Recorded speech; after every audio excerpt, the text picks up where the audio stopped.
The knock came at 11 at night, and I almost didn't answer it. I was standing in my kitchen in my flour-dusted robe, icing 48 cupcakes for a Sunday order, when somebody rapped on my front door 3 hard times and stopped. No second knock, no voice, no footsteps, just silence.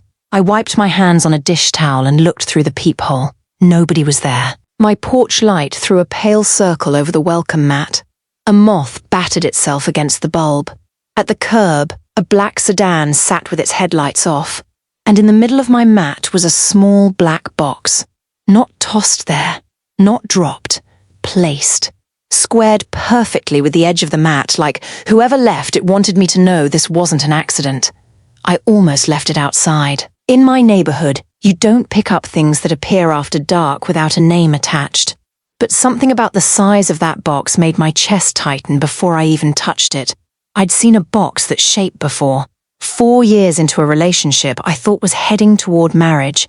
Ji-hoon Baek once caught me looking at a ring box in his hotel suite. He snapped it shut, smiled, and told me, "A man doesn't propose with a box. He proposes with a decision." I had laughed then. Standing on my porch a year after he chose another woman, I didn't. The black sedan pulled away before I reached the steps. I picked up the box. My hands were already shaking when I opened it. Inside, sitting in black velvet, was a ring I would know blindfolded. Heavy gold, flat black stone. A tiny crest cut into the face so cleanly you'd miss it unless someone told you where to look. I had watched that ring tap against wine glasses when Ji-hoon was thinking. I had watched it flash under restaurant lights when he reached across a table to take my hand. I had watched it rest on my kitchen counter while he rolled up his sleeves and helped me wash mixing bowls after midnight. And I had seen it one last time on the night everything ended. That night, Ji-hoon had walked out of the front doors of his family's new flagship restaurant with his hand at Mirahan's back while photographers shouted his name and 2 men in black suits cleared a path to the car. I had been standing 10 feet behind the glass. He looked over his shoulder once. Not at me. At the door. Then he got into the car with her. Now that same ring was sitting in my hands. Ji-hoon Baek's ring. The ring every man in his family treated like a crown nobody called a crown. The ring he never removed. And he was nowhere in sight. If you're watching this from Atlanta, Chicago, London, Lagos, Toronto, wherever you're listening from, drop your city below, because I need you to tell me what you would have thought in that moment, because I thought the ring meant Ji-hoon wanted me back. I was wrong. And the truth about who sent it was the last thing I expected. My name is Simone Ardley, and 5 years earlier I was 27 years old, running a bakery out of a rented commercial kitchen with 3 ovens, 1 unreliable mixer, and a business plan held together with hope and hand-me-down equipment. I made pound cakes the way my grandmother taught me, dense, buttery, and simple enough to make people suspicious there had to be some secret ingredient. There wasn't. There was butter, patience, and a recipe card so old the ink had faded at the edges. I called the business Ardley's Table. It wasn't impressive then, but it was mine. That was my life before Ji-hoon Baek. Ji-hoon walked into my kitchen the way certain men do, quiet, expensive, and somehow more noticeable because they aren't trying to be noticed. The front door was locked for inventory, so he came through the delivery entrance with a man in a charcoal suit who stopped just inside the doorway and never introduced himself. Ji-hoon wore black. No tie, no watch I could see. Just that heavy gold ring on his right hand. "Do you take private orders?" he asked. I looked at the silent man behind him, then back at Ji-hoon. "Depends how private." For half a second, he almost smiled. He pointed to a slice of pound cake I'd cut for a wholesale sample tray. "You made this?" "My grandmother made it. I just keep the recipe alive." He took 1 bite and closed his eyes the way people always did. 40 by Friday. 40 slices? 40 cakes. I laughed because I thought he was joking. He wasn't. He didn't ask the price. He asked whether Friday was possible. That should have told me something about the world he came from. Cost was never his first question. Possibility was. When he returned Friday, he came himself instead of sending the man in the charcoal suit. He sat in the corner of my rented kitchen for 3 hours while I finished a wedding order, asking questions nobody had bothered asking in a long time. Why baking? Who taught me? What did I want the business to become? Did I always rub the scar on my thumb when I was nervous? I looked down. I hadn't even realized I was doing it. By the time he left, he'd learned more about me than most people learned in months, and I still didn't know why the delivery driver across the alley had gone pale the moment he saw Ji-hoon step out of his car. Our first real date wasn't officially a date. He brought back the empty cake carriers himself and asked if I had eaten. I told him business owners didn't have dinner. We had leftovers over sinks. He said, "Then tonight you can have leftovers sitting down." He stayed. That became a pattern. He showed up on slow Tuesdays and read in the corner while I closed the register.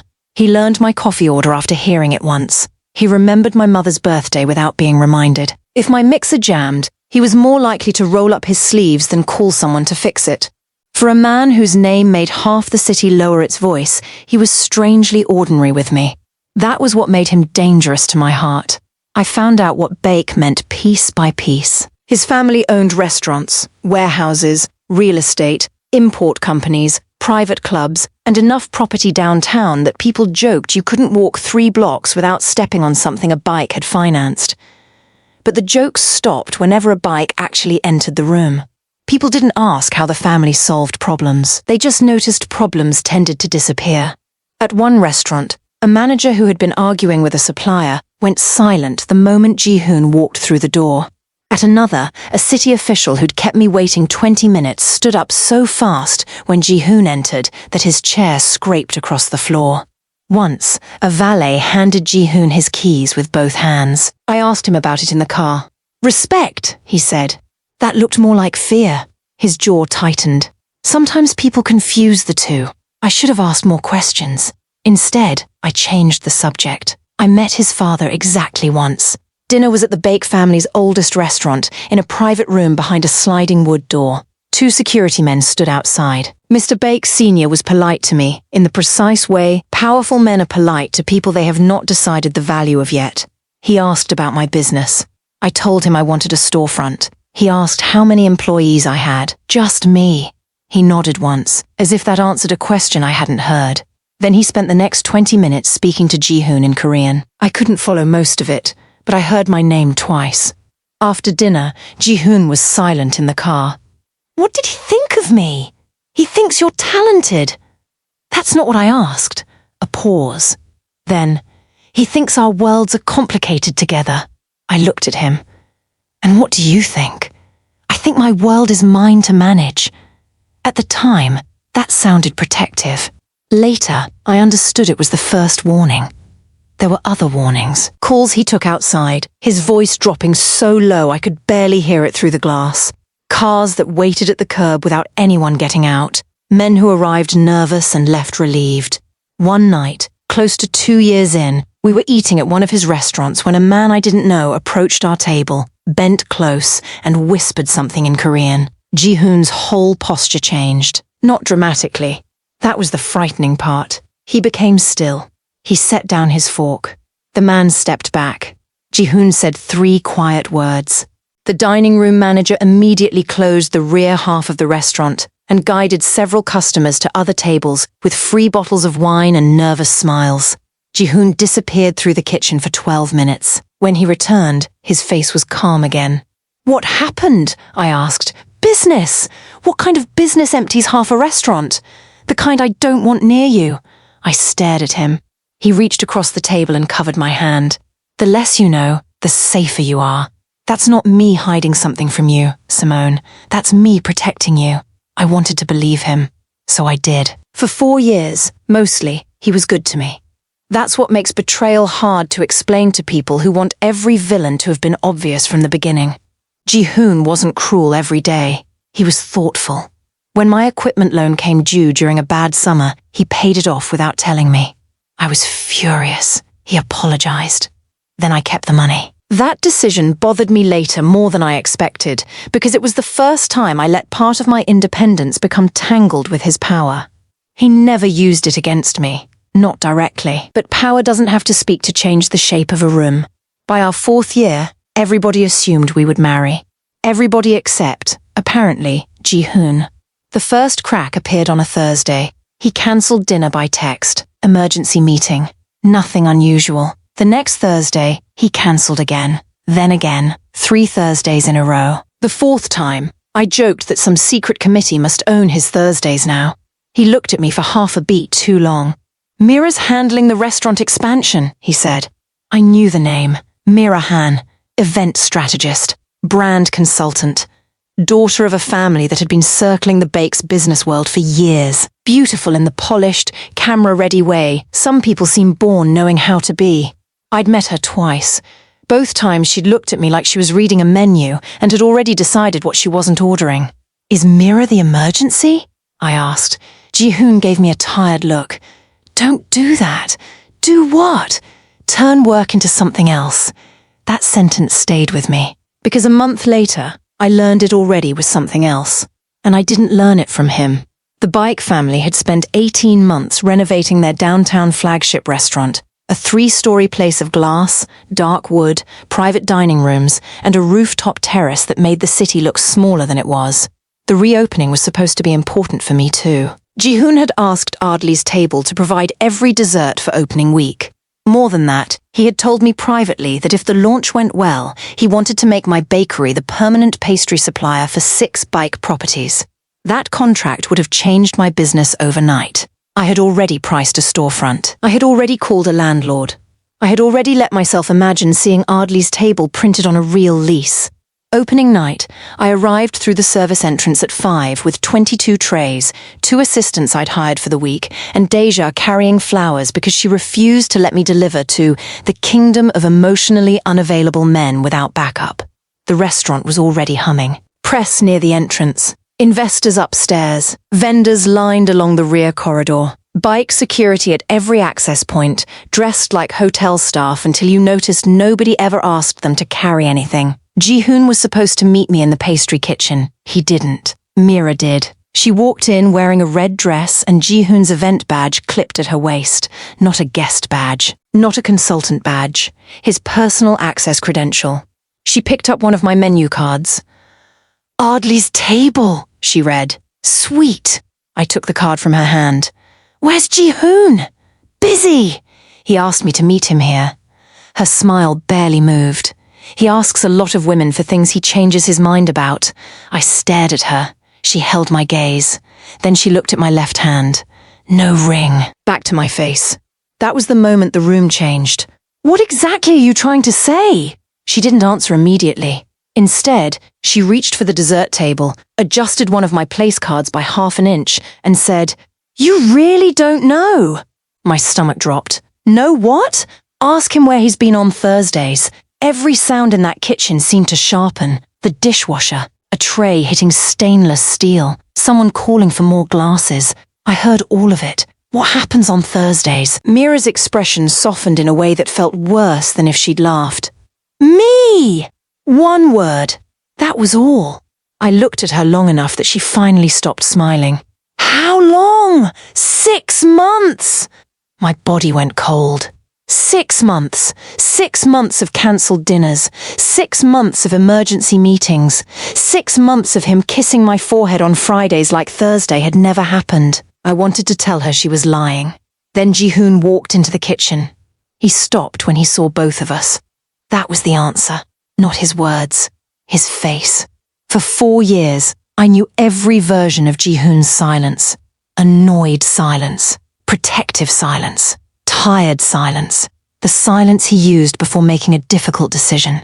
This was different. This was the silence of a man who had just realized the truth arrived before he was ready to deliver it himself. "Simone!" he said. Mira folded her arms. I looked at him. 6 months? He glanced toward the staff. "Not here!" That hurt almost more than a denial. "Is she lying?" "Simone! Is she lying?" He didn't answer fast enough. Mira did. "No." Ji-hoon's eyes snapped to her. "Enough." She smiled. And in that second, I understood something humiliating. She wasn't afraid of him. Everybody was afraid of Ji-hoon Baek. Restaurant managers, suppliers, city officials, men twice his age. Mira wasn't, because she thought she had already won. Ji-hoon stepped closer to me. "Come upstairs. We'll talk privately." I looked at the desserts I'd spent 2 days making, at my logo cards, at the kitchen staff pretending not to listen. At Deja, frozen in the doorway 20 feet away, flowers still in her arms. "Are you still announcing the pastry contract tonight?" His face changed again. Small. But I saw it. My stomach sank even further. Ji-hoon! Business decisions changed. I laughed once. It came out empty. Business decisions. Simone, please! Did they change before or after you started sleeping with the woman managing your expansion? A tray clattered somewhere behind us. Ji-hoon's jaw tightened. He lowered his voice. I said, "We'll talk upstairs." And I said, "Answer me." Mira stepped forward. "The bike brand is moving in a different direction." I turned to her. I didn't ask the bike brand. Then I looked at Ji-hoon. I asked the man who spent 4 years telling me we were building a life together. He looked at me. Finally. For 1 second, I thought he might choose courage. He didn't. "We'll talk after the announcement." The announcement? Nobody answered. That was the second trapdoor opening under me. I should have left. I know that now. But when you've spent 4 years believing someone, part of you keeps waiting for the explanation that makes what you're seeing less terrible. So I stayed. Not for him. For my business. 22 trays of desserts were already inside that building. My name was on every menu. My assistants needed to be paid. If my contract had disappeared, I needed to know exactly what had replaced it. At 7:30, Ji-hoon took the microphone in the main dining room. I stood near the rear service doors beside Deja. Mira stood to his right. 200 people filled the restaurant, investors, press, chefs, suppliers, neighborhood business owners, people who had watched the Bike family grow from 2 restaurants to an empire. Ji-hoon thanked the architects, the staff, his father, his grandmother. Then he thanked Mira, not as a consultant. As the person who helped me see what the future of this family should look like. My skin went cold. Deja whispered, "Don't you dare move," Ji-hoon continued. He announced that Han Creative would oversee expansion for all new Bake hospitality properties. Then he paused. Mira reached for his hand.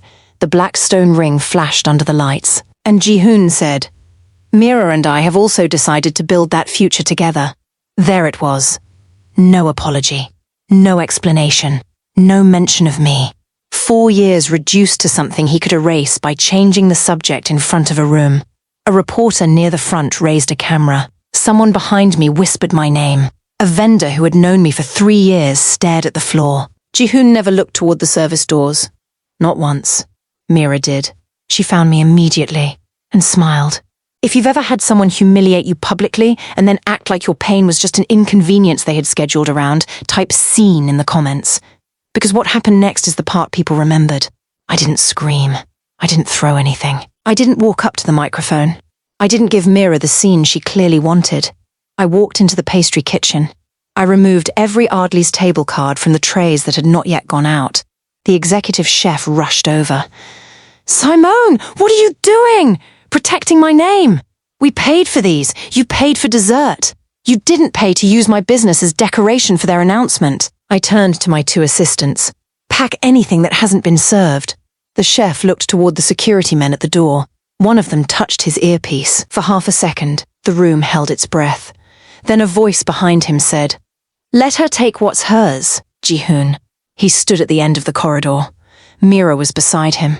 Deja stepped between me and the hallway without even thinking. Ji-hoon looked at me. "Simone, don't make a business decision while you're angry." I almost laughed. "You just made 2. Mira's expression hardened. The desserts were contracted. The invoice covers what was delivered. The unused product is mine unless your lawyers want to argue over cupcakes in front of the press.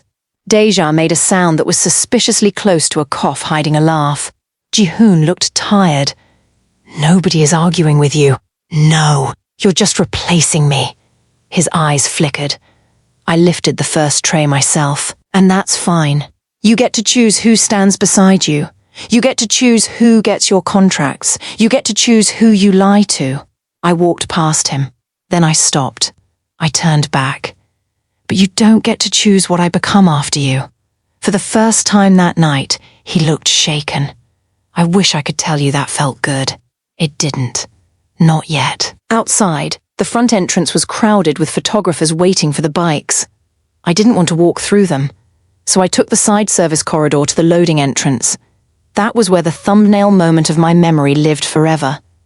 Through the glass doors, I watched Ji-hoon emerge from the front entrance 10 minutes later. Mira beside him in red, his hand resting at the small of her back. Security opening the path. A black sedan waiting. He glanced over his shoulder once. I was still inside, standing behind the glass with a bakery box in my hands and 4 years collapsing quietly inside my chest. His eyes passed over the doorway.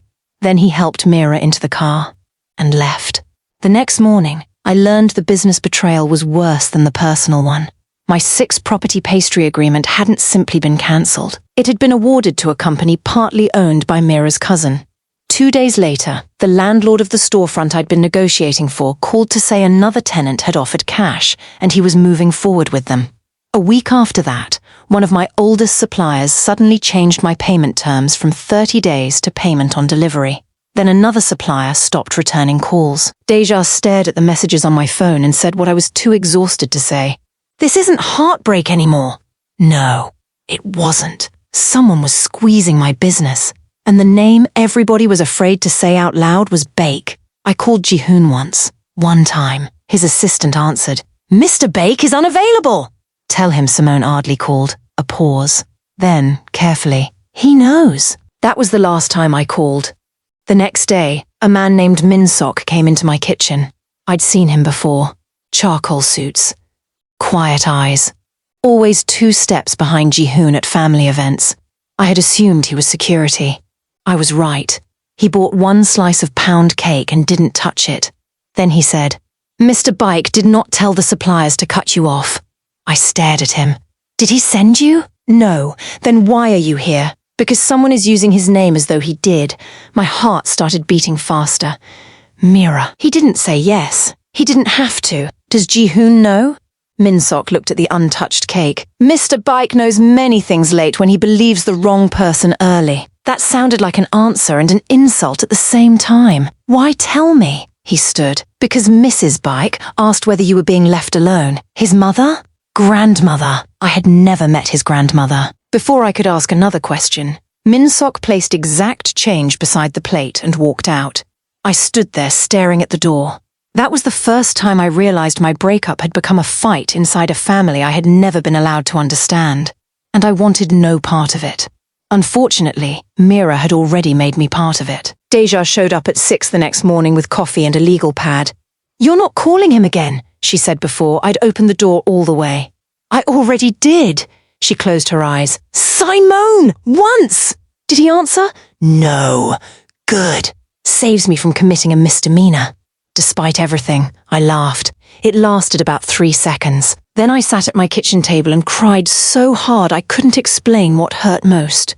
The cheating, the public announcement, the contract, the suppliers. The fact that I had defended Ji-hoon for years whenever someone hinted that power like his always came with a price. Deja let me cry until the coffee went cold. Then she turned the legal pad toward me. On top, she'd written 1 sentence. "What is still yours?"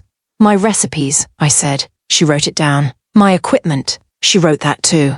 "My customer list." "Keep going." "My name." She looked up. That's the one. For the next 6 weeks, that question became my entire life. What was still mine?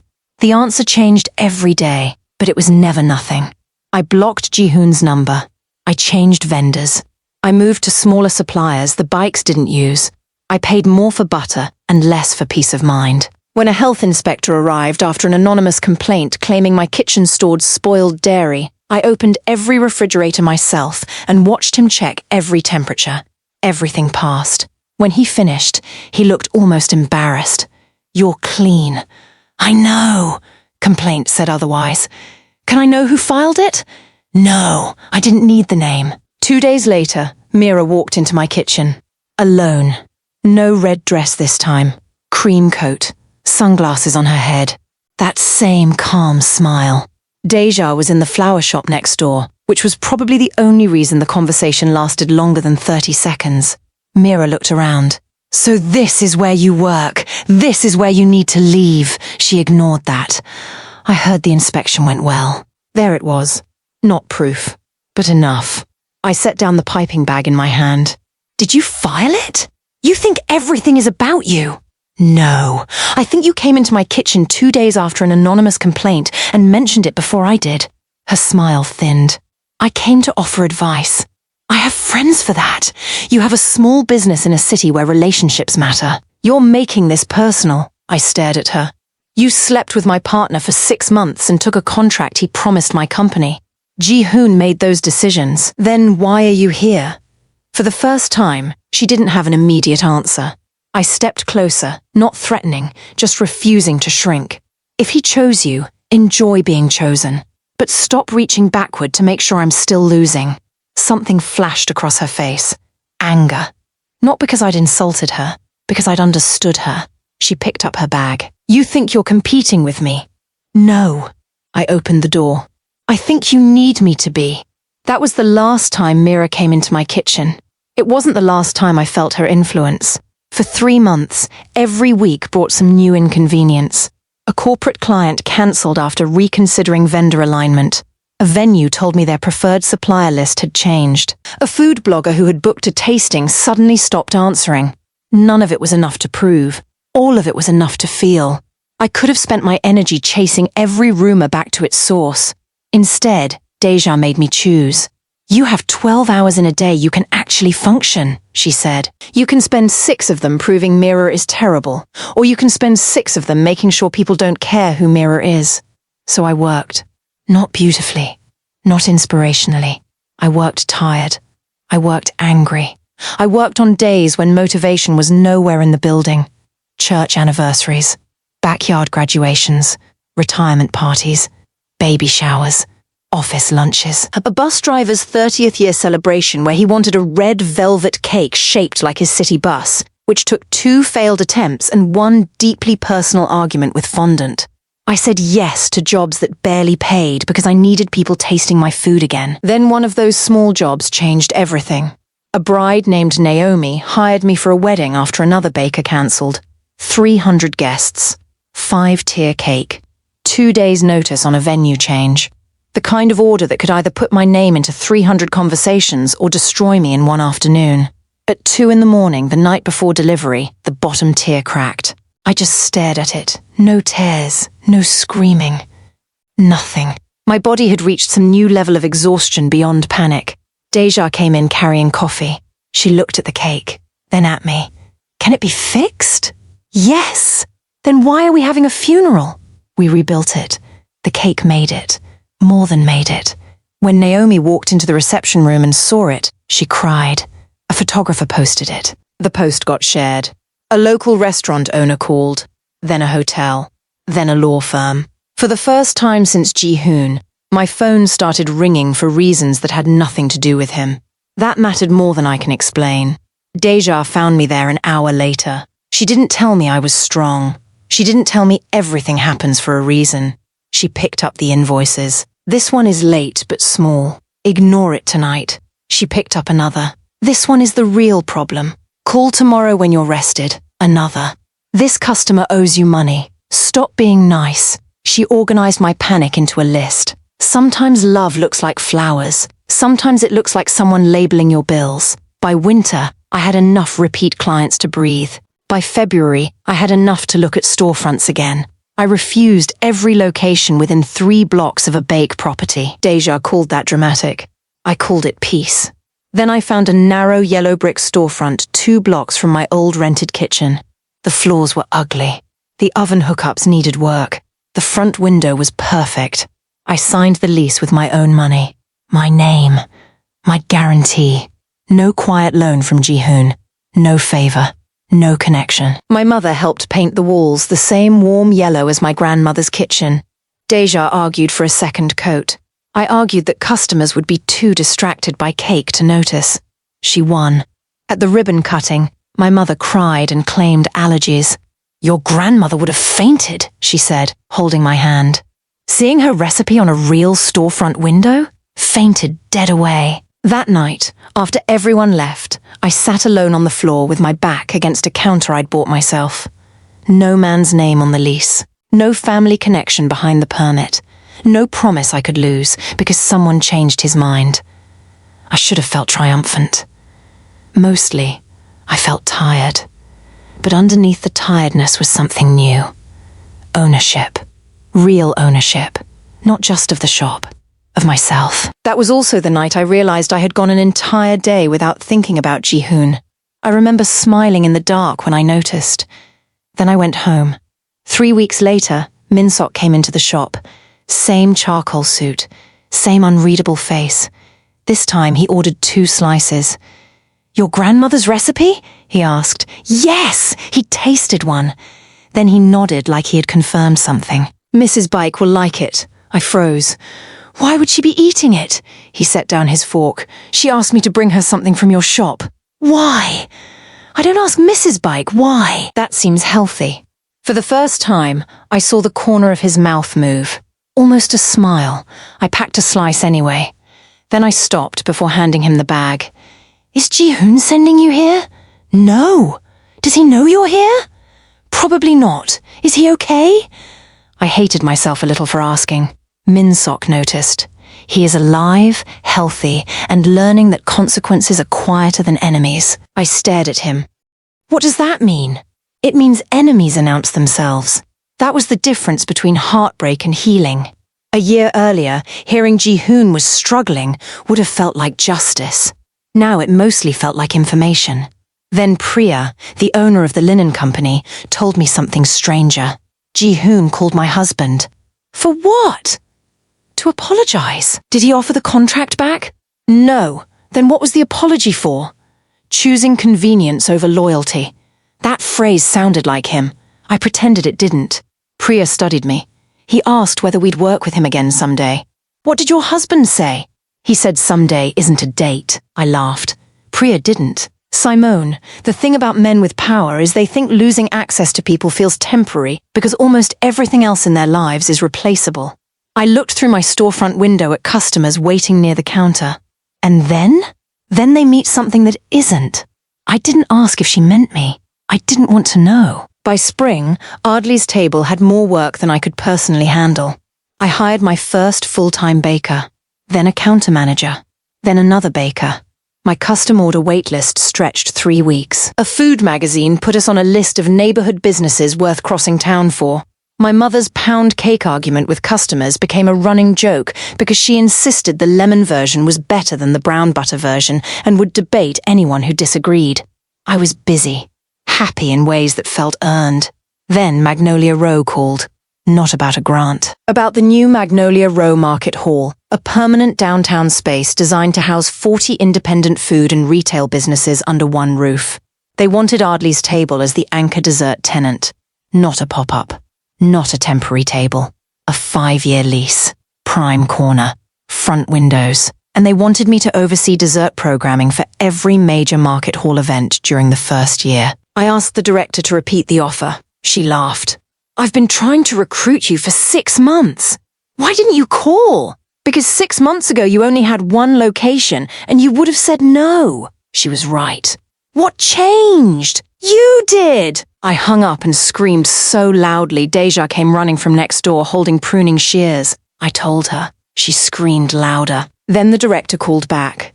There was one detail she had forgotten to mention. The Bike Hospitality Group was one of the original investors in the market hall. My stomach dropped. Does that affect my lease? No. Investors don't choose tenants.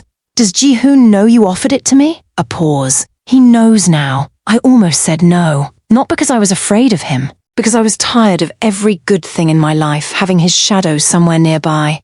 Then I looked around my storefront. The yellow walls. The full display case. My employees laughing in the kitchen. A life built after him. I had spent a year making decisions around where the bikes were not. Maybe freedom also meant stopping that. I'll take it, I said. That was when the 2 rivers of my life started moving toward each other again. Mine was growing, his was shrinking, and neither of us yet understood what would happen when they met in the same room. The market hall opening was held on a Saturday afternoon. No ballroom, no black tie dress code, no place to hide behind dim lighting and champagne. I liked that. The last time Ji-hoon had humiliated me, everything had felt staged for people with money. This time, my victory smelled like coffee, Warm bread, citrus glaze, and somebody's barbecue smoke drifting in from the courtyard. Ardley's table had the corner space beside the main entrance. My name stretched across the glass in letters big enough to read from the street. My mother arrived 40 minutes early and cried before she even got through the door. "You get one dramatic wall," she said. "You've earned it." At noon, the market hall director introduced the anchor tenants from a small platform in the central aisle. I was arranging cake slices when the room changed. I felt it before I saw him. People straightened. Conversations lowered. A security man appeared near the entrance. Then Ji-hoon Baek walked in. He looked almost exactly the same. Black suit, controlled expression, the same measured pace that made people move without being asked. Except his right hand was bare. I noticed before I could stop myself. No black stone ring. For 4 years, I had never seen him without it. Not swimming, not sleeping, not cooking eggs on my kitchen floor during a snowstorm. My chest tightened. Then I got angry at myself for caring. Ji-hoon saw me. He stopped. Not dramatically. Just enough that Min-sok, walking 2 steps behind him, nearly closed the distance. Our eyes met across the market hall. A year ago, I would have looked away first. I didn't. Neither did he. Then the director called my name. Simone Ardley, founder of Ardley's Table and our anchor dessert partner. Applause rose around me. I stepped onto the platform. The director told the crowd how I'd built the company from a rented kitchen. How we'd become one of Magnolia Row's fastest-growing independent food businesses. How Ardley's Table would manage the market hall's dessert program for the coming year. I could see Ji-hoon near the back. He wasn't clapping at first. Then he did. Slowly. Not because he was proud. Not because he had any right to be. Because everyone else already was.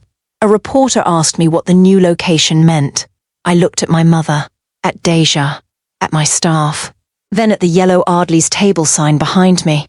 It means nobody gets to decide your ceiling just because they once stood above you. The room applauded again. I hadn't written the line. It just came out. Ji-hoon lowered his eyes. That was all the revenge I needed. Then Mira walked in. For one strange second, nobody seemed to recognize her. She was with a man I'd never seen before, a developer from another city whose company had just bought 2 luxury hotels. I knew that because Deja leaned into my ear and whispered, "Apparently she has a type."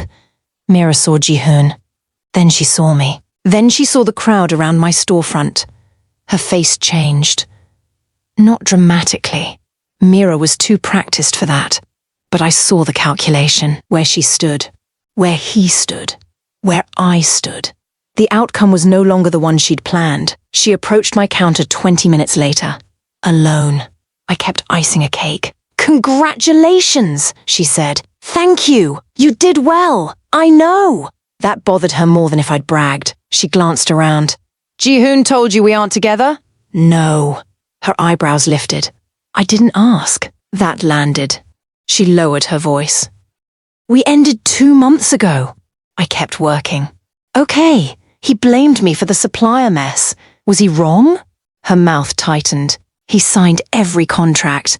Then it sounds like both of you got exactly the amount of responsibility you earned." She stared at me. A year earlier, her presence could make my stomach hurt. Now I mostly wanted her to move because she was blocking a customer from the lemon pound cake. "Anything else?" She looked toward Ji-hoon across the hall. "He's been asking about you. That sounds like his problem." For the first time since I'd met her, Mira had nothing clever to say. She walked away. Deja appeared beside me immediately. I was 2 seconds from charging her for standing at the counter. I laughed. Then I looked toward Ji-hoon again. He was gone. That should have been the end of it. It wasn't. 3 nights later came the knock at 11. The black sedan. The box. The ring. And that was when the story finally caught up with where I started telling it. I didn't sleep that night. I put the ring on my kitchen table and stared at it like it might explain itself. At midnight, I unblocked Ji-hoon's number. I didn't call. At 12:30, I blocked it again. At 1, I searched the bike crest online even though I'd seen it 1,000 times. At 2, I wrapped the box in a dish towel and put it in a drawer. At 2:05, I took it back out. By morning, I was angry. If Ji-hoon wanted to apologize, he could use words. If he wanted the ring to mean something, he could explain it. If this was some grand gesture, it was exactly the kind of grand gesture powerful men use when they don't want to do the smaller, harder thing. I carried the box to Ardley's table and locked it in my office. I told Deja. She stared at me. He sent you the family ring? I don't know. Who else sends a man's ring to his ex? I don't know. Did you call him? No. Good. Then she paused. Are you going to? No. Another pause. Good. At 4:30 that afternoon, Min Sok walked in. I reached under the counter, pulled out the box, and set it in front of him. His face didn't change. That told me everything. You know about this? Yes! Did you leave it at my house? He hesitated. Yes! Did Ji-hoon tell you to? No! My heart kicked. Then who did? The bell over the bakery door rang behind him. Min Sok stepped aside. An older Korean woman walked in wearing a navy coat, silver hair pinned back neatly, posture straight enough to make the entire room seem less organized by comparison. She looked at me, then at the ring, then back at me. That would be me, she said. I knew who she was before she introduced herself, not because I'd met her, because Ji-hoon had her eyes. In-suk Baek, his grandmother. The one person in the Baek family people spoke about with something that sounded even stronger than fear. Respect without confusion. I nearly dropped the tray in my hands. She glanced at the yellow walls, then at the display case, then at the ring. I sent it because it no longer belonged to my grandson. I didn't know what to say. She did. Do you have coffee? That was how the woman who had helped build the Baek empire walked into my bakery and changed the meaning of the entire story. I poured In-suk Baek coffee in a paper cup because all my good cups were in the dishwasher. She accepted it like fine china. Min Sok stood near the door. I pointed at the ring. Why me? In-suk turned the box toward herself. The ring belonged to my husband. Before him, his father. It is older than most of what my family now owns. She touched the black stone with one finger. The crest was never meant to mean wealth. The men made it mean that because men enjoy changing definitions when the original ones become inconvenient. Despite myself, I smiled. She continued. My husband's father wore it when the family had one food carton debt. He said whoever wore it next had one responsibility above all others, protect what was entrusted to him. People. Promises. Reputation. Not possession. Protection. I looked at her. Ji-hoon told me none of that. I know. There was disappointment in those two words. Did he send you here to make me forgive him? Her expression cooled instantly. My grandson does not send me anywhere. Min Sok looked at the floor. I believed her. Then why take the ring from him? Because Mira left, and he finally began saying he had lost everything. In-suk leaned forward. She tapped the box once. He had no answer. So you took it? No. I asked him what it meant. A pause. He could not answer that either. Something about that hurt more than I expected. In-suk looked around my bakery. I watched you lose him, lose the contract, lose suppliers, and still refuse to use our family name to save yourself. Min Sok told me when someone filed the complaint. I stopped that person from using our name again. Mira? In-suk didn't confirm it. She didn't need to. Why wait a year to give me the ring? Because a year ago you would have thought it was about him. She looked directly at me. I needed you to become completely yours before I gave you something that proved you never needed to be his. That sentence stayed between us. I swallowed. Does Ji-hoon know I have it? No. Will you tell him? No. Why? Because some lessons are weakened by explanation. She finished her coffee and stood. At the door, I asked the question I hadn't planned to ask. Do you think he'll ever understand what he lost? In-suk turned. Some men understand value only when access disappears. Then she looked at the yellow walls. Keep this color! And left. 2 nights later, Ji-hoon came to my house. No security at the door, no black sedan waiting, just him. He looked tired in a way expensive clothes couldn't hide. His right hand was still bare. His eyes went immediately to mine. My grandmother came to see you. Yes. She gave you the ring. Yes. He nodded slowly. For once, Ji-hoon Baek looked like a man who had entered a room with no power over what happened next. I made a mistake, he said. The biggest one of my life. I shook my head. You didn't make a mistake. His face tightened. You made a choice. Silence. There's a difference. He looked away. I know. No. You know now. That's different too. He told me Mira had left when the hotel contract disappeared. He told me he'd discovered how many vendor decisions she had pushed through using his name. He admitted he had approved them because he trusted the numbers and ignored the people. He admitted he knew about my cancelled pastry contract before the restaurant opening. That was the one that mattered. You knew? Yes, and you still let me walk into that building with 22 trays. I kept telling myself I would explain after. After you announced her? He closed his eyes. I was a coward. Yes. No softness, no rescue. Just the truth, he swallowed. I watched you at the market hall. I saw you. You looked like, be careful. He stopped. Good. Because I wasn't interested in hearing him describe the woman I became as if he'd had anything to do with building her. I know what I lost, he said. I've known for months. You know what you don't have anymore. Isn't that the same thing? No. I stepped closer to the door. Knowing what you lost means understanding what it cost me when you threw it away. He didn't answer. I thought about the restaurant opening. Mira in red. The service door. His hand at her back. The ring catching the light as he helped her into the car. You know what I remember most about that night? His voice was quiet. What? You didn't look at me, he flinched. 4 years. You could stand in front of a room and announce another woman. You could cancel my contract. You could let me discover 6 months of cheating from her. But you couldn't look me in the eyes while you did it. Simone, a man who loved me would have looked at me even to say goodbye. He had no answer. That was the answer. After a long silence, he asked, Is there any version of us worth trying again? No. The word came easily. That surprised me. A year earlier, I had imagined this moment in 100 different ways. I thought I would want him to suffer. I thought I would have a speech. I thought anger would make me powerful. Instead, I just knew. No, I repeated. There isn't. He looked at the floor. I'm not angry anymore, Ji-hoon.